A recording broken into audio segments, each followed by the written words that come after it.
আল্লাহ কুরআন শরীফে বলেছেন, বিসমিল্লাহির রহমানির রহিম,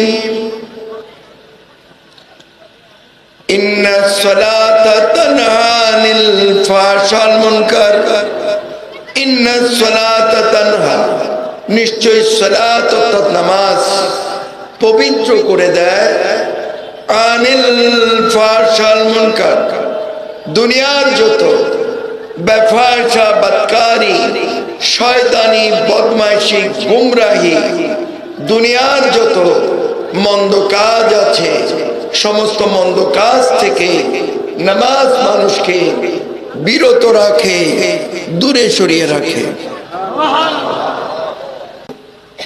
قال رسول الله صلى الله عليه وسلم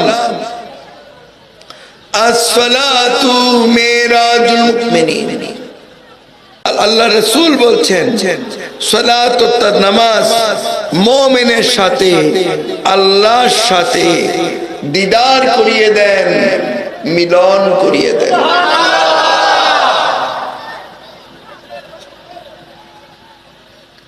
একটু আগে আমি জিলহজ মাসের কথা বলেছি না, রজবের চাঁদে, আরবি 12 চাঁদের মধ্যে রজবের চাঁদ একটা আছে না, আছে কি নাই? এই চাঁদে কি হয়েছিল? আল্লাহ রসুলের সাথে আল্লাহ সশরীরে আল্লাহ রসুল আল্লাহর সাথে মেরাজ করেছিলেন। কথা বুঝতে পেরেছেন?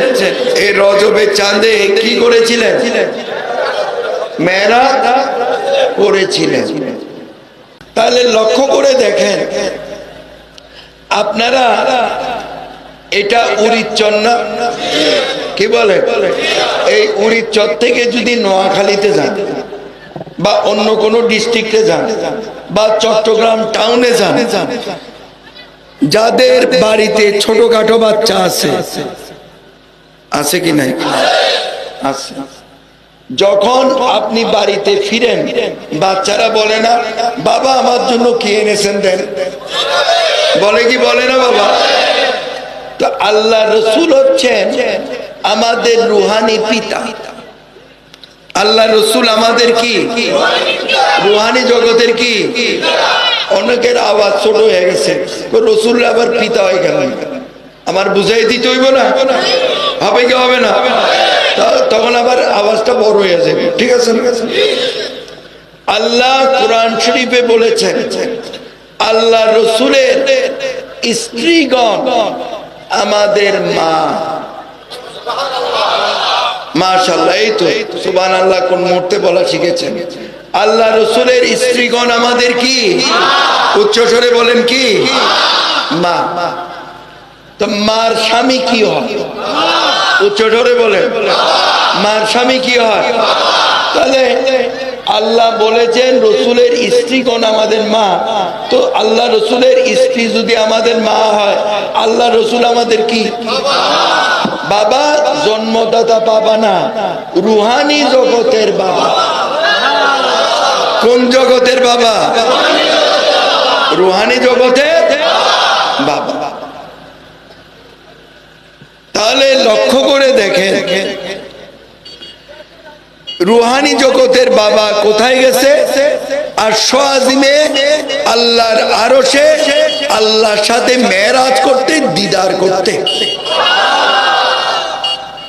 এখন আল্লাহ রসুল রে আল্লাহ কি লজ্জা দেবেন? লজ্জা দেবেন? কারণ যখন উম্মত, বাবা সাউন্ড একটু কমায় দেন, যখন উম্মতের কাছে আল্লাহ রসুল এসে বলবেন যে আল্লাহর সাথে আমি মেরাজ করে এসেছি, তখন আল্লাহ রসুলের উম্মত মানে আমরা, তৎকালেও ছিল না? ছিল কি ছিল না? তারা তখন বলবে যে আল্লাহ থেকে কি এনেছেন আমাদেরকে দেন।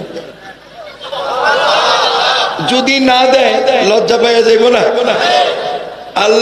আল্লাহ রসুলকে আল্লাহ লজ্জা দিতে পারেন? পারেন?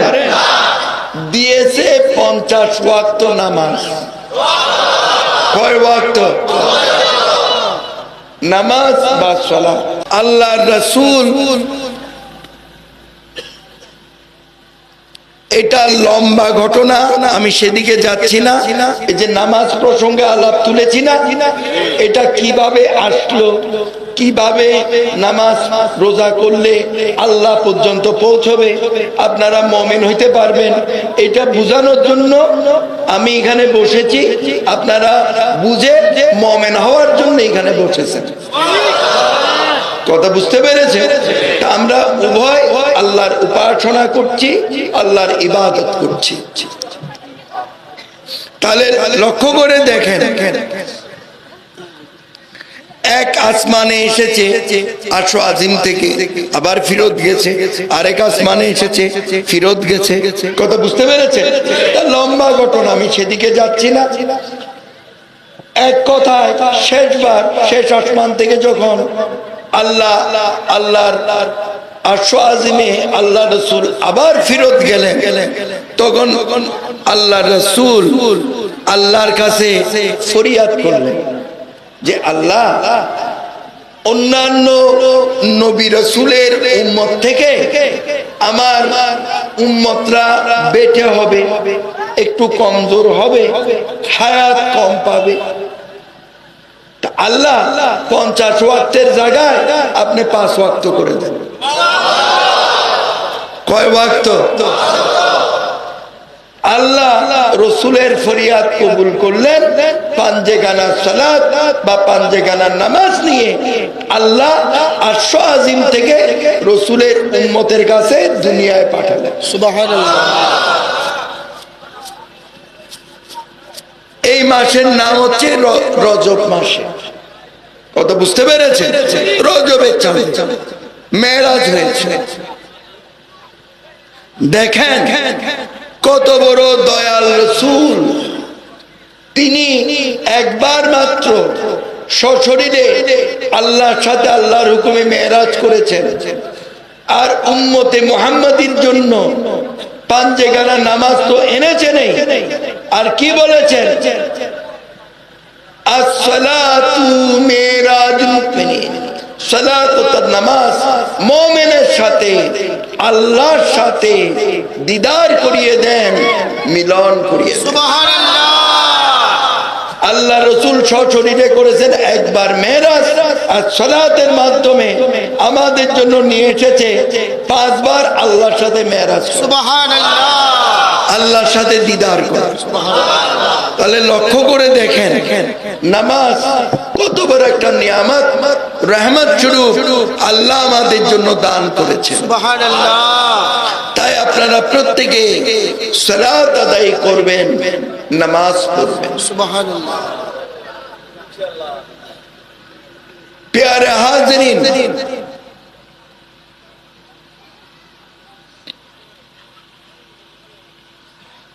এখানে লক্ষ্য করে দেখেন, এই হাদিস শরীফটা যদি আল্লাহ রাসূল এভাবে বলতেন, আসসালাতু মিরাজুল মুসলিমিন,